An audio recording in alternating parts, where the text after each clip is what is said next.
You may have heard the term Dhimmitude as a catch-all explanation for any perceived Muslim supremacy and the expectation that non-Muslims must be submissive to Muslims. The word Dhimma is indeed based on an actual Islamic legal and historical practice. But what is the truth about it, and what does it tell us about relations between Muslims and non-Muslims today? Islam emerged in 7th century Arabia.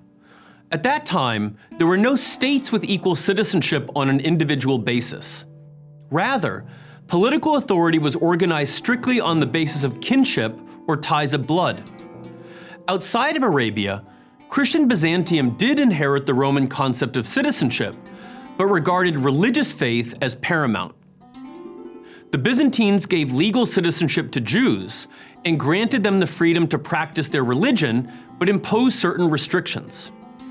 At various times, Jews paid a special tax known as the fiscus judaicus. Legal codes excluded Jews from certain government offices, the civil service, and military posts.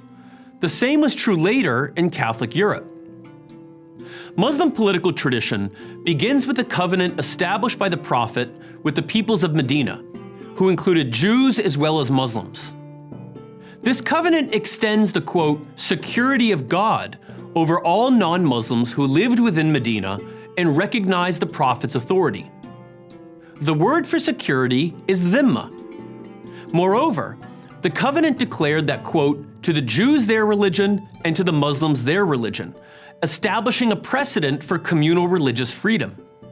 But it was later Muslim jurists who formalized the standard contract between non-Muslim communities and Muslim authorities. According to this Dhimma contract, in exchange for paying a basic poll tax called the jizya, according to most jurists only levied on adult, free, sane males, non-Muslims were granted protection of their persons, their property, and their honor. Granted, this did not amount to social or legal equality with Muslims. Dhimmis were forbidden to insult Islam, to seek to convert a Muslim to their religion, or to worship in ways that might offend the Muslim majority. Non-Muslim men were not free to marry Muslim women. Technically, non-Muslims were not allowed to build or rebuild new places of worship, but this was not always enforced throughout the centuries. There were often dress restrictions imposed on non-Muslims. For example, the wearing of a special kind of belt designed to distinguish them from Muslims in public. There were also restrictions on carrying weapons or riding horses in public, as these were honors reserved for Muslims. But non-Muslims were also exempt from certain Islamic rules, such as paying the obligatory zakat tax, and could follow their own religious rules amongst themselves. For example, Christians were allowed to consume and even sell wine or pork, as long as this did not involve Muslims. In some cases, non-Muslims were even appointed to positions of authority by Muslim rulers. In short, the traditional Islamic Dhimma model allowed non-Muslims to live within their communities, by and large free of persecution. Unlike in medieval Europe, there are very few examples of mass forced conversion, pogroms, or expulsions of non-Muslims under Muslim rule. Indeed, the Muslim world was a place of refuge for Jews expelled from Catholic Spain after 1492. In the 19th century, Muslim states began to replace the Dhimma system with modern notions of citizenship. Most notably, the Ottoman Sultan formally abolished the Dhimma status and the jizya tax and introduced universal citizenship for everyone under Ottoman rule in a royal edict in 1856, 2 years before Jews were granted equal citizenship in the United Kingdom. No modern Muslim nation-state today formally applies the traditional Dhimma system. In many modern states, with non-Muslim minorities, there are some legal distinctions, particularly in the areas of family law or the right to serve as head of state. In theocracies like the Islamic Republic of Iran, religious toleration is restricted to designated traditional religious groups and not extended to more recent religions like Baha'ism, which are persecuted. But at the level of religious doctrine, many Islamic scholars treat the Dhimma model as obsolete.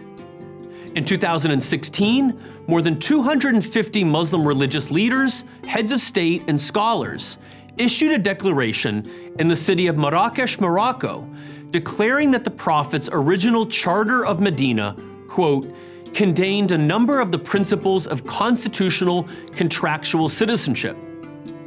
These leaders also called upon, quote, Muslim scholars and intellectuals around the world to develop a jurisprudence of the concept of citizenship, which is inclusive of diverse groups. No political system has yet succeeded in creating relationships of universal political equality and solidarity. Even nation-states with universal citizenship create rigid hierarchies between citizens and non-citizens that can result in brutal forms of exclusion, violence, and economic injustice. In the Islamic tradition, the distinction is not territorial or ethnic, but confessional. However, as a non-Muslim who has studied Islamic law and politics for over 20 years, it is clear to me that vastly more Muslims today are interested in religious justifications for new forms of political solidarity and equality than in restoring hierarchies based on religion. So the next time someone uses the term Dhimmitude to claim that Muslims wish for political domination because of this legacy from the past, be skeptical. Religious beliefs and social practices change over time, and Islam is no exception to this. I'm Andrew March for the Emir-Stein Center.